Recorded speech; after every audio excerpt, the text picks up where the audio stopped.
بسم الله الرحمن الرحیم. ګرانو قدرمنو ملګرو، ستاسو ملګری دریاب دولت خیل یم. په دې هیواد کې مې هسې د ځینو کسانو ته ذهن لاړو، نو د هغې مطابق مې دا غزل ذهن له راغی، هغه در سره شریکوم په ترنم سره. د غزل مطلب ده چې پرون د یو بل سر جدا چې د تنې شو لاړو، پرون د یو بل سر جدا چې د تنې شو لاړو، هغه حق اووې ژبه پرې شوه سر یې پرې شو لاړو، هغه حق اووې ژبه پرې شوه سر یې پرې شو لاړو، پرون د یو بل سر جدا چې د تنې شو لاړو. د دې هېواد لارې کوڅې دومره خونخوارې شولې، د دې هېواد لارې کوڅې دومره خونخوارې شولې، پرون ژوند پر رڼا ورځ ورک د کوڅې شو لاړو، پرون ژوند پر رڼا ورځ ورک د کوڅې شو لاړو، هغه حق اووې ژبه پرې شوه سر یې پرې شو لاړو. پښتنو ویښ شئ، خپل تاریخ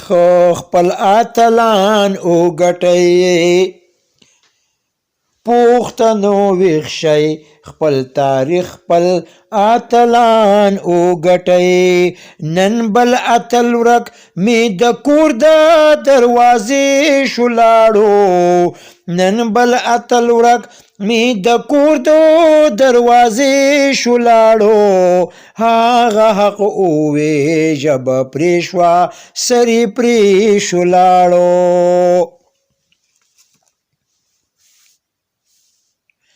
چې یې د وخت د فرعونیانو نه انصاف وغوښتو، چې یې د وخت د فرعونیانو نه انصاف وغوښتو، هغه نن نشته د خوراک د ادیرې شو لاړو، هغه نن نشته د خوراک د ادیرې شو لاړو، هغه حق اووې ژبه پرې شوه سر یې پرې شو لاړو. دریاب مونږ په خپله خاوره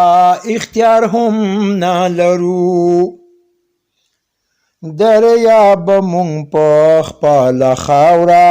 اختیار هم نه لرو، زمونږ د ژوند اختیار د غیر د عدلیې شو لاړو، زمونږ د ژوند اختیار د غیر د عدلیې شو لاړو، هغه حق اووې ژبه یې پرې شوه سر ترې پرې شو لاړو، پرون د یو بل سر جدا چې د تنې شو لاړو، پرون د یو بل سر جدا چې د تنې شو لاړو، هغه حق اووې ژبه یې پرې شوه سر ترې پرې شو لاړو.